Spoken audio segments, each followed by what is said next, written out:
Last lecture में अपन respiratory substrate discuss ना। चलो अब उससे आगे की बात कर लेते हैं। रेस्पिरेटरी सबस्ट्रेट के बेस पे रेस्पिरेशन टाइप्स है ना, types of respiration. Respiration the basis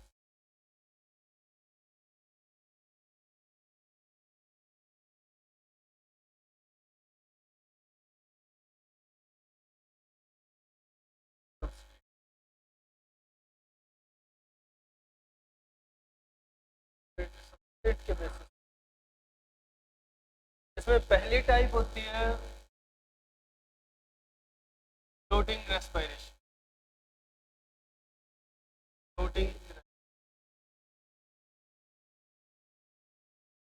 floating respiration किस तरह की रेस्पिरेशन है भाई? फ्लोटिंग रेस्पिरेशन वो रेस्पिरेशन है, रेस्पिरेटरी सबस्ट्रेट कार्बोहाइड्रेट कार्बोहाइड्रेट और फैट्स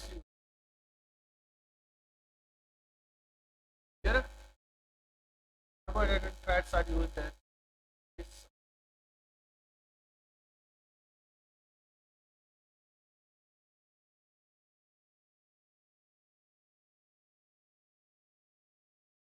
okay? Carbohydrate और fat वो floating respiration। clear? next second type की respiration protoplasmic protoplasmic respiration। clear? जहाँ mainly हम लोग कहते हैं प्रोटीन। clear? बट कुछ केसेस में यहाँ ऑर्गेनिक एसिड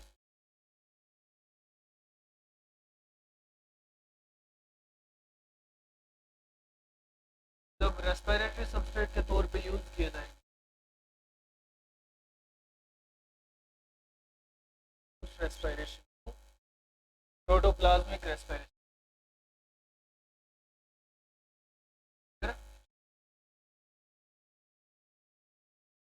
ये प्रोटोप्लाज्मिक टाइप्स ऑफ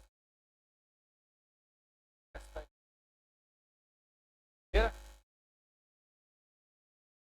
ये रेस्पिरेशन बातें हुई तो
क्या क्या ये रेस्पिरेशन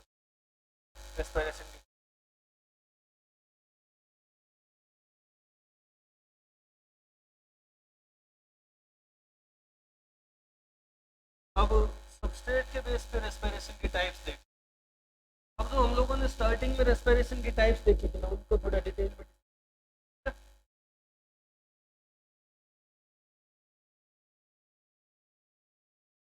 टाइप्स की ही बात कर रहे हैं। कुछ और टाइप्स भी हैं, वो भी डिस्कस कर लेते हैं, बट उनसे पहले एक पॉइंट और है छोटा सा जो सबस्ट्रेट से ही रिलेटेड है, उसे निपटा लेते हैं। वो क्या है? एक पॉइंट आता है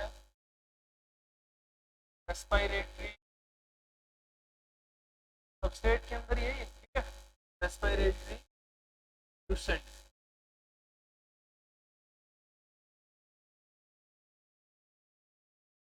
ठीक है।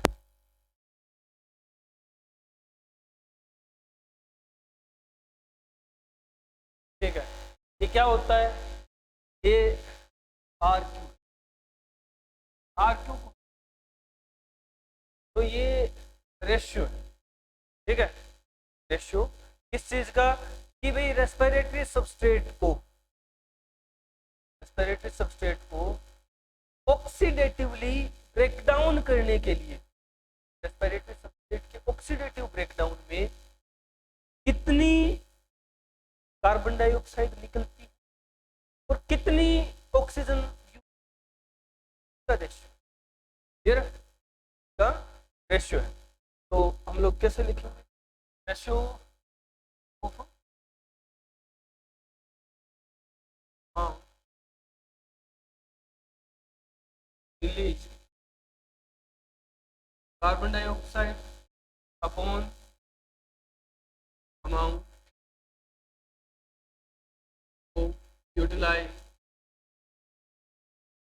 ऑक्सीजन, ठीक है, ये रेस्पिरेटरी, ठीक है।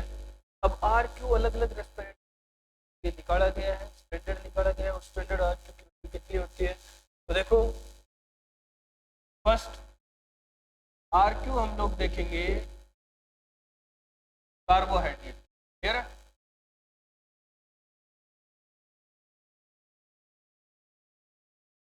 कार्बोहाइड्रेट के लिए आर क्यू देखेंगे। फिर सेकंड अपन आर क्यू निकालेंगे प्रोटीन के लिए, क्लियर है। थर्ड अपन आर क्यू निकालेंगे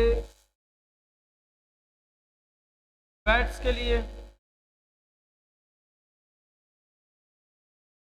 फोर्थ अपन आर क्यू निकालेंगे ऑर्गेनिक एसिड्स की,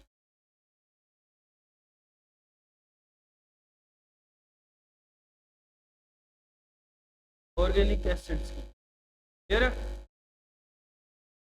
चलो, ये स्टैंडर्ड वैल्यू है, निकाली जा चुकी है, ये हम लोगों को याद रखनी है। देखो, कार्बोहाइड्रेट के लिए आर क्यू हमेशा 1, क्लियर है।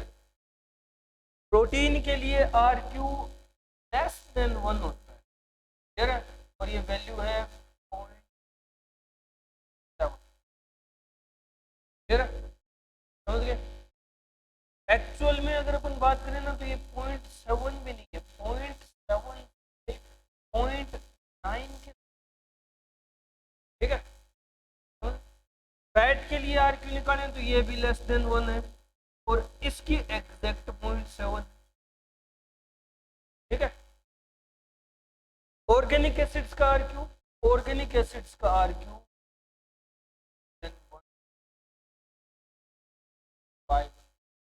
वो अलग अलग ऑर्गेनिक एसिड, ठीक है। तो ये अपन इतना डिटेल में, तो ये आर क्यू की वैल्यू।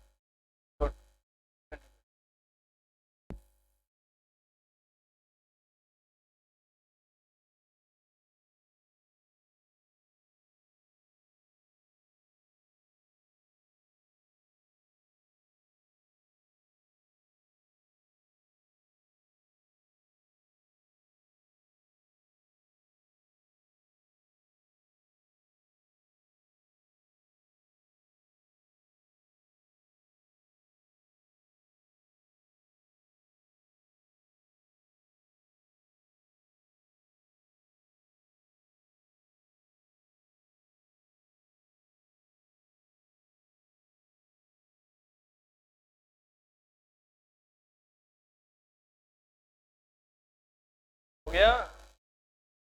नोट करो जल्दी।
हो गया क्या?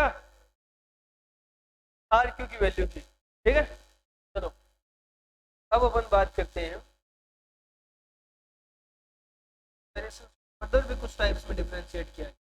अब एक्चुअली में जो टाइप हम लोग डिस्कस करने वाले हैं ना, वो वैसे तो उनकी स्टार्टिंग हम लोग पहले लेक्चर में कर चुके हैं, ठीक है। फर्स्ट लेक्चर में हम लोगों ने जो स्टार्टिंग में एरोबिक और एनारोबिक रेस्पिरेशन की बात की है, उनको थोड़ा सा डिटेल में, ठीक है। एरोबिक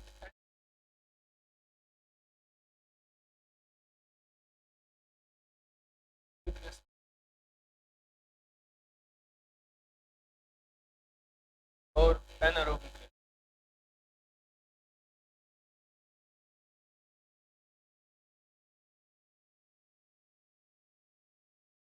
एनारोबिक, अब देखो एरोबिक और एनारोबिक रेस्पिरेशन में डिफरेंस क्या था। एरोबिक रेस्पिरेशन में ऑक्सीजन की हेल्प से ब्रेकडाउन हुआ और एट लास्ट उस रेस्पिरेटरी सबस्ट्रेट, उस कार्बोहाइड्रेट, उस ग्लूकोज को तोड़ दिया। तोड़ने से क्या मिला था लास्ट में, प्रोडक्ट साइड पे हमें 686 किलो कैलोरीज एनर्जी। बात अलग है, कुछ तो रिमेनेंट्स मिले, वो क्या थे, CO2 और वाटर। यानी आफ्टर ऑल कंप्लीट ब्रेकडाउन, ठीक है, कंप्लीट ब्रेकडाउन हो गया फूड सब्सटेंस का, ठीक है, ऑर्गेनिक सब्सटेंस का। किस फॉर्म में, इनऑर्गेनिक फॉर्म, क्लियर, समझ रहे, ऑर्गेनिक सब्सटेंस का, कॉम्प्लेक्स ऑर्गेनिक सब्सटेंस का कंप्लीट ब्रेकडाउन हो गया, को कार्बन डाइऑक्साइड से छोड़ दिया। ये कंप्लीट ब्रेकडाउन, इससे ज्यादा और कुछ नहीं टूट सकता, ठीक है। जबकि एनारोबिक में हम लोगों ने क्या देखा, एनारोबिक में जो ब्रेकडाउन हुआ ऑक्सीजन के एब्सेंस में हुआ और कंप्लीट नहीं हुआ। ऑर्गेनिक सब्सटेंस था, लास्ट में ऑर्गेनिक के बचा रहा, इथेनॉल बन गया, लैक्टिक एसिड बन गया, बट कंप्लीट ब्रेकडाउन नहीं हुआ, वो कार्बन हाइड्रोजन सेपरेट नहीं हुए, ठीक है, कार्बन डाइऑक्साइड और वाटर नहीं बना हुआ क्योंकि ऑक्सीजन, समझ गए। इस ब्रेकडाउन को हम लोग क्या कहेंगे, ज्यादा ही दिखता है, पार्शियल ब्रेकडाउन, ठीक है, पार्शियल ब्रेकडाउन है और यहाँ प्रोडक्ट ऑर्गेनिक ही मिले। पहला डिफरेंस यही है। एरोबिक रेस्पिरेशन है complete, complete breakdown,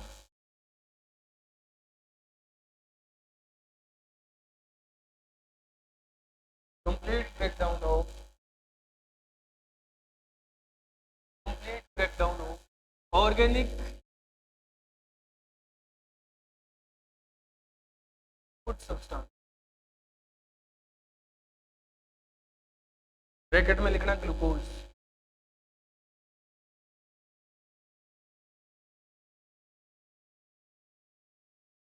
glucose into simple inorganic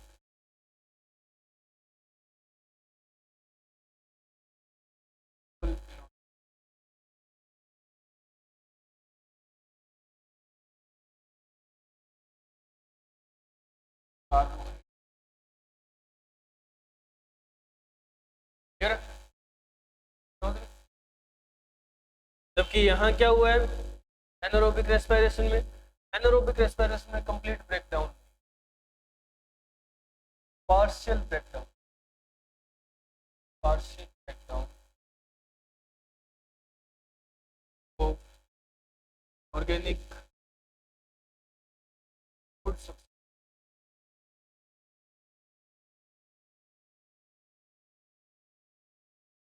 glucose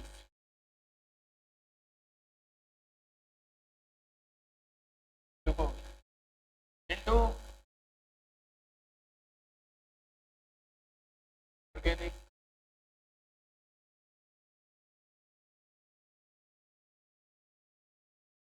like known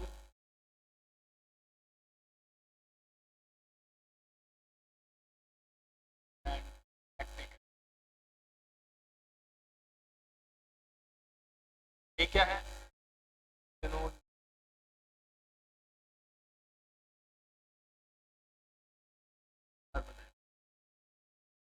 ethanol और लैक्टिक एसिड,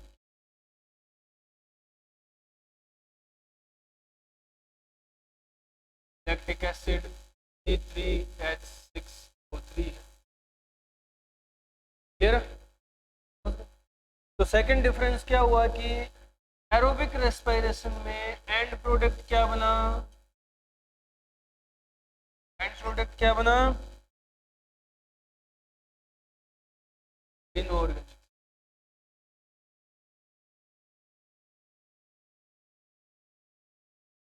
क्लियर? और ये क्या है?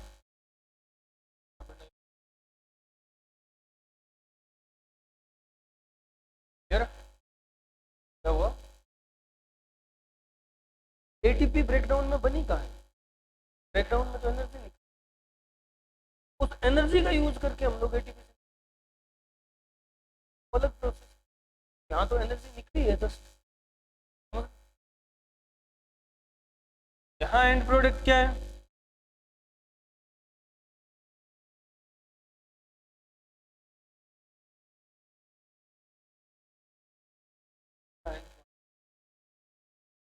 ऑर्गेनिक।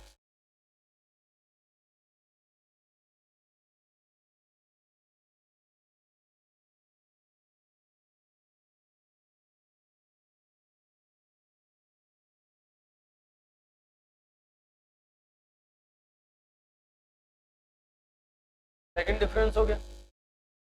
थर्ड, थर्ड कि जो एरोबिक रेस्पिरेशन हुई है उसमें एनर्जी तो अमाउंट है हाई है, clear? High amount of energy release aerobic breakdown से।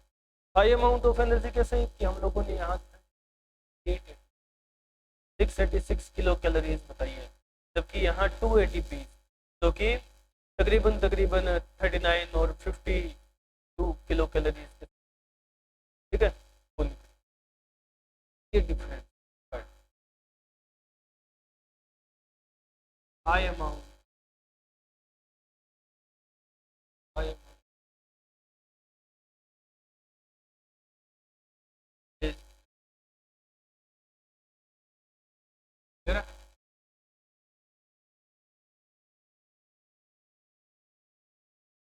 एनर्जी निकली है तो हम लोगों ने एटीपी इतनी बंद की, ठीक है? जबकि यहाँ टू अमाउंट,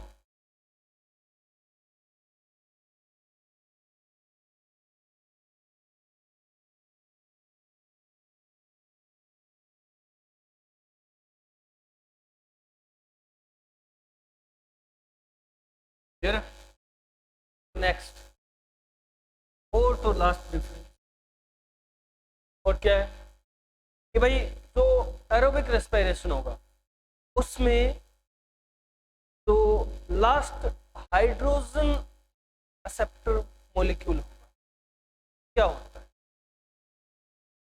क्योंकि ऑर्गेनिक सब्सटेंस है, कार्बन भी निकलेगा और हाइड्रोजन भी निकलेगा, ठीक है? तो यहाँ लास्ट तो वाटर बनेगा, समझ रहे हो। तो last hydrogen acceptor molecule oxygen.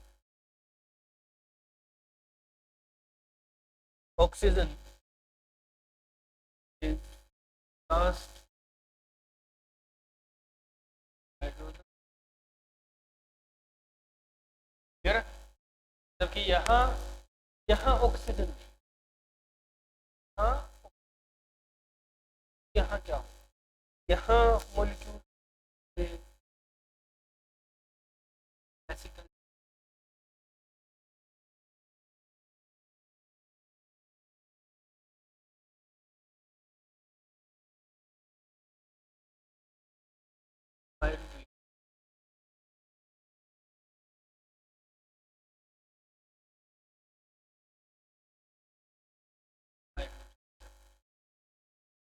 Acetaldehyde किसके केस में होगा, एसिटल्डिहाइड होगा एल्कोहलिक फर्मेंटेशन के केस में, क्लियर है।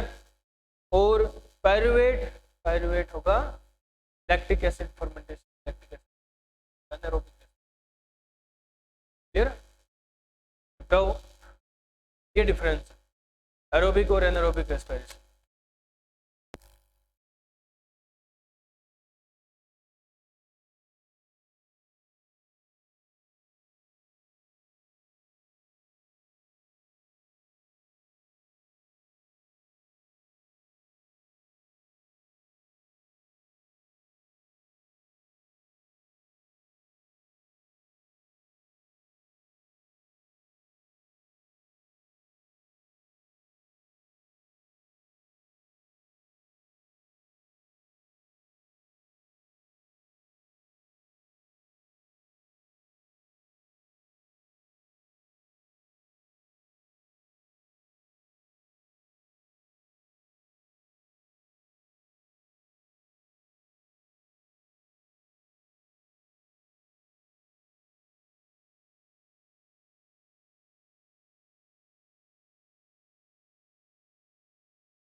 हो गया,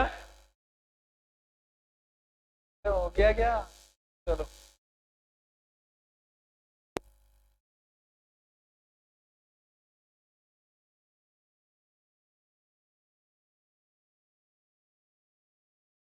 चलो, ये एरोबिक और एनारोबिक रेस्पिरेशन।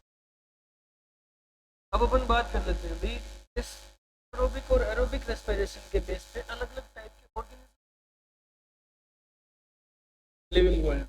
फिर अलग अलग टाइप के ऑर्गेनिज्म कौन है तरह के।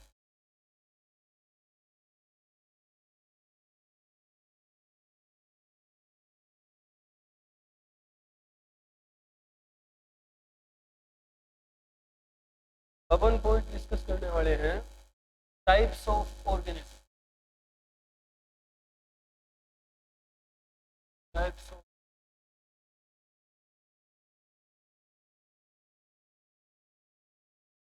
basis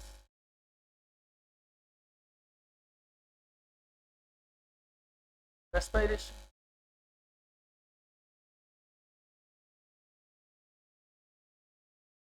रेस्पिरेशन के बेस पे। अब देखो रेस्पिरेशन के बेस पे ऑर्गेनिज्म कैसे हो सकते हैं, तो जैसी रेस्पिरेशन वैसे ऑर्गेनिज्म। रेस्पिरेशन एरोबिक भी होती है और एनारोबिक भी होती है, तो ऑर्गेनिज्म एरोबिक भी होते हैं और एनारोबिक भी होते हैं। बट एक डिफरेंस आ जाता है यहाँ कि अगर ऑर्गेनिज्म एरोबिक है तो वो दो तरह का एरोबिक होगा, और अगर ऑर्गेनिज्म एनारोबिक है तो वो दो तरह का एनारोबिक होगा। फर्स्ट हम लोग डिस्कस करेंगे ऑब्लिगेट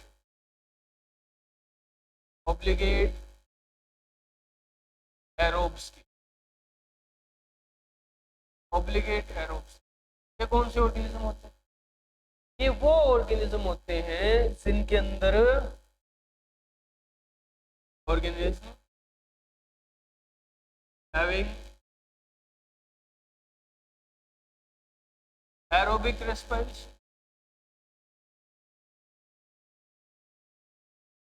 एरोबिक रेस्पिरेशन चलती है जिनके अंदर, और अगर ऑक्सीजन की एब्सेंस हो जाए ये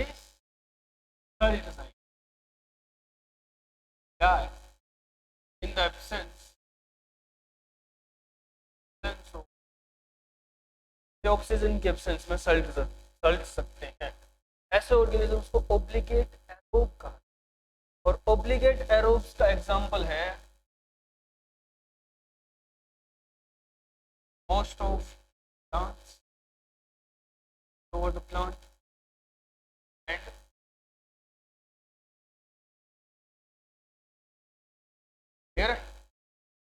हम भी काउंट होते हैं। अगर ऑक्सीजन ना हो तो हम सल्ट जाएंगे, क्योंकि ऑक्सीजन नहीं होगी तो सेल्स तक नहीं पहुंचेगी, सेल्स तक नहीं पहुंची तो एरोबिक रेस्पिरेशन नहीं होगी, रेस्पिरेशन नहीं हुई एनर्जी सिंथेसिस नहीं होगी, एनर्जी सिंथेसिस नहीं हुई सेल बिना एनर्जी के सल्ट जाएगा। ठीक है, समझ लो। ये ऑक्सीजन इनके लिए एसेंशियल है, इतनी एसेंशियल है कि ऑक्सीजन जिंदा नहीं रहेगी, वो वाली बात। Obligate aerobe. ठीक है, नेक्स्ट सेकंड, कुछ ऐसे ऑर्गेनिजम्स होते हैं जो कि ऑब्लिगेट एनारोब है। ऑब्लिगेट एनारोब्स ये कहते हैं कि तू नहीं मिली तो सल्ट जाएंगे, ऑक्सीजन है। ये कहते हैं कि तू मिल गई तो भी सल्ट जाएंगे, ऑक्सीजन। ठीक है, ऑब्लिगेट एनारोब्स ये क्या है? ऑर्गेनिज्म्स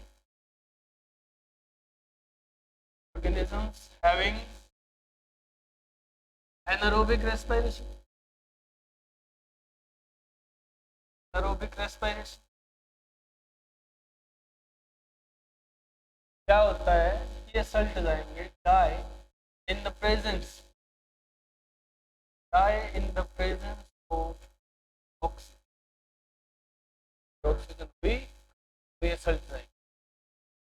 ठीक है, एकदम ऐसे होते हैं।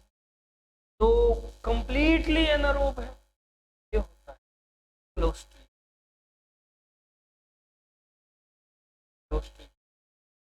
ये बैक्टीरिया है, वो बोटुलिज्म वाला इसी का भाई कोई है, क्लोस्ट्रिडियम करता है। ठीक है, ठीक है, ये ऑब्लिगेट एनारोब है। ये तो वो हैं जिनके लिए ऑक्सीजन मोस्ट एसेंशियल, ऑक्सीजन नहीं सल्ट जाएंगे। ये वो हैं जिनके पास अगर ऑक्सीजन आ गई तो ये सल्ट जाएंगे। ठीक है, तो कंप्लीटली एनारोबिक रेस्पिरेशन शो करते हैं। अब कुछ ऑर्गेनिज्म ऐसे होते हैं कि काम तो आए तो सही, ना आए तो सही, ठीक है। अब वो कैसे होते हैं, तो देखो उन्हें कहा जाता है फैकल्टेटिव,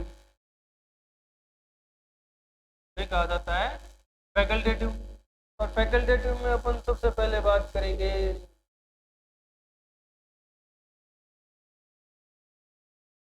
एरोब।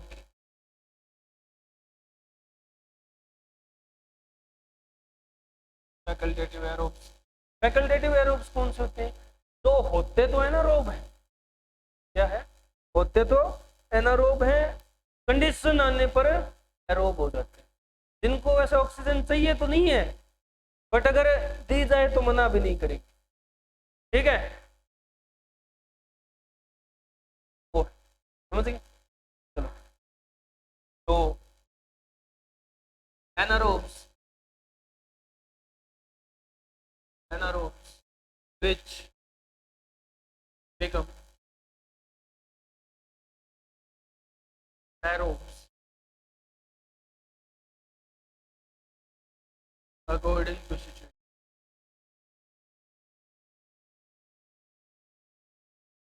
हाँ, अगर इनको ऑक्सीजन दी जाए तो ये सल्टेंगे नहीं, ठीक है, ये संभाल लेंगे, सल्टा लेंगे। चलो एग्जाम्पल, हाँ एग्जाम्पल है यीस्ट, यीस्ट एनारोब होता है, ठीक है। अगर ऑक्सीजन मिल गई तो भी ये सल्टेगा नहीं, काम चला लेगा, यानी इसके पास फैसिलिटी है एरोब होने की, ठीक है, फैकल्टेटिव एरोब, समझ गए। facultative हो सकता है क्या, समझ किस तरह याद रखना तरीका है? हो सकता है एरोब, तो ये एनारोब होंगे जो एरोब हो सकते हैं, समझ गए? हाँ, नेक्स्ट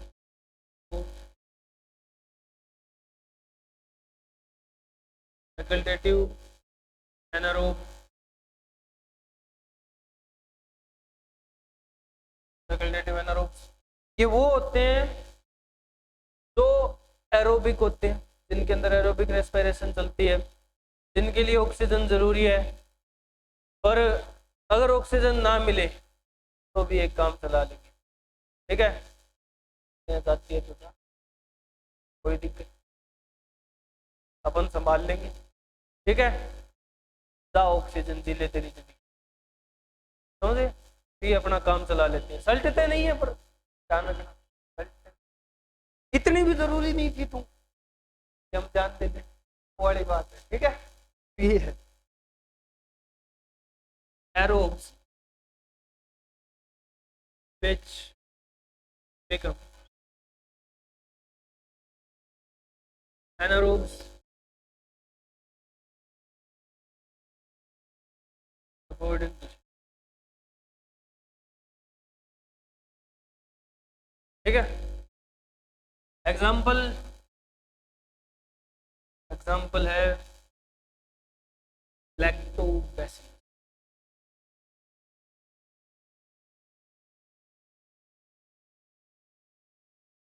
ठीक है, सही, तो बात है, ठीक है, वो वाला, समझ गए, निपटाओ।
रेस्पिरेशन के बेस पे।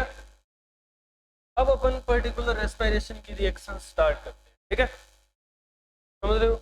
और रेस्पिरेशन में अपन सबसे पहले एरोबिक रेस्पिरेशन, ठीक है, बाद एनारोबिक, एरोबिक रेस्पिरेशन।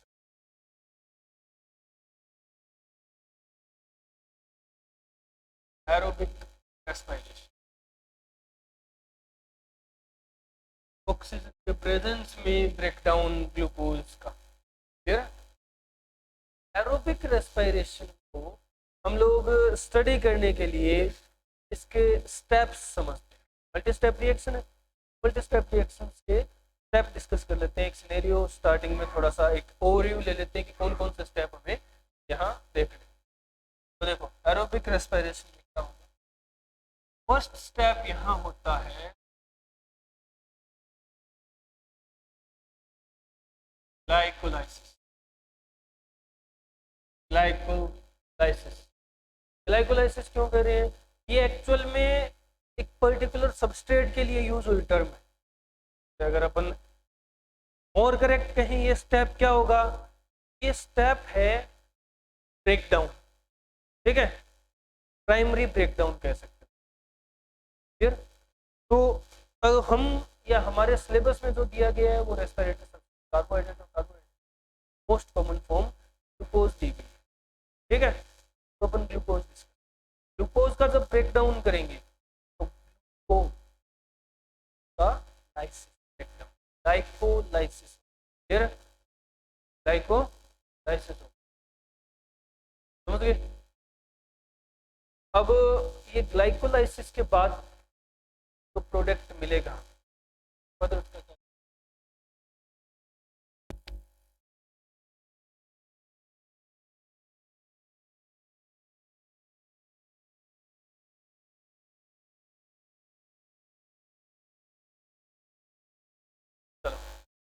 ग्लाइकोलाइसिस पहला स्टेप, जब हम ग्लूकोज का ब्रेकडाउन करेंगे। ग्लूकोज के ब्रेकडाउन के बाद नेक्स्ट सेकंड स्टेप में जो हमें प्रोडक्ट मिलेगा, यहाँ लास्ट रिजल्टेंट मिलेगा, उस प्रोडक्ट को हम लोग फर्दर ब्रेकडाउन की प्रोसेस से गुजारेंगे, उसका फिर ब्रेकडाउन करेंगे, क्लियर है। और इस बार इस तरह से तोड़ेंगे कि कतई टोटे टोटे हो जाए, बिखर जाए, मतलब कंप्लीट ब्रेकडाउन हो जाए, लास्ट में कार्बोहाइड्रेट और वाटर मिल जाए, कार्बन डाइऑक्साइड और वाटर मिल जाए, ये इस तरह से। और ये ब्रेकडाउन ऐसा है जिसमें तो ये ऑक्सीडेटिव ब्रेकडाउन का, ठीक है, ऑक्सीडेटिव ब्रेकडाउन वाला स्टेप ये हो। फिर ग्लाइकोलाइसिस में हमें ऑक्सीजन की जरूरत नहीं पड़ती, ठीक है। तो यहाँ से एक पॉइंट भी निकल करके आता है कि ग्लाइकोलाइसिस एरोबिक और एनारोबिक दोनों रेस्पिरेशन में कॉमन स्टेप, ठीक है, समझ रहे। इसके बाद जो सेकंड स्टेप है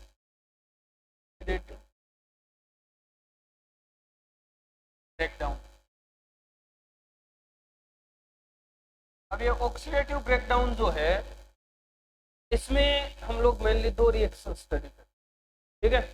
दो रिएक्शन क्या है ऑक्सीडेटिव ब्रेकडाउन में, एक तो रिएक्शन आती है लिंक रिएक्शन, और एक साइक्लिक रिएक्शन है जिसे साइंटिस्ट ने एक्सप्लेन किया था, तो उसी का नाम दे देते हैं क्रेब्स साइकिल। फिर ये दो इंपॉर्टेंट, और फिर अब यहाँ कंप्लीट ब्रेकडाउन हो चुका है इस स्टेप पर आकर, समझ गए। यहाँ हम लोग कंप्लीट ब्रेकडाउन देख चुके होंगे क्रेब्स साइकिल पे आकर के, बट अभी एनर्जी नहीं मिली है, अभी तो सिर्फ ग्लूकोज को तोड़ा है, एनर्जी नहीं। कारण एनर्जी ना मिलने या जो मिली वो बहुत कम है, कारण कि ग्लाइकोलाइसिस में एटीपी मिलती है हमें बकायदा, बट वो बहुत कम अमाउंट में मिलती है। तो हम लोग कह रहे हैं कि एरोबिक रेस्पिरेशन में 36-38 एटीपी मिलती है, वो एटीपी एक्चुअल में एटीपी की फॉर्म में नहीं मिलती, ठीक है, वो हमें एक एटीपी इक्विवेलेंट की फॉर्म में मिलती है, समझ गए। एटीपी इक्विवेलेंट की फॉर्म में मिलती है, और वो इक्विवेलेंट यहाँ होता है NAD, ठीक है, FADS2 GTP वगैरह ऐसी फॉर्मेशन एनर्जी कर। फिर इनको चेंज करके या इनके ब्रेकडाउन से या इनको कन्वर्ट करके हम लोग या सेल जो है वो एट लास्ट एनर्जी निकालता है एटीपी बनाने के लिए, फिर एटीपी। तो ये लास्ट स्टेप है जहां हम लोग एटीपी, तो मेन मोटिव था इस प्रोसेस। क्लियर है? ये होता है इलेक्ट्रॉन की मूवमेंट से, समझ गए? और इसलिए इस स्टेप को, थर्ड स्टेप को इलेक्ट्रॉन ट्रांसफर। क्लियर है?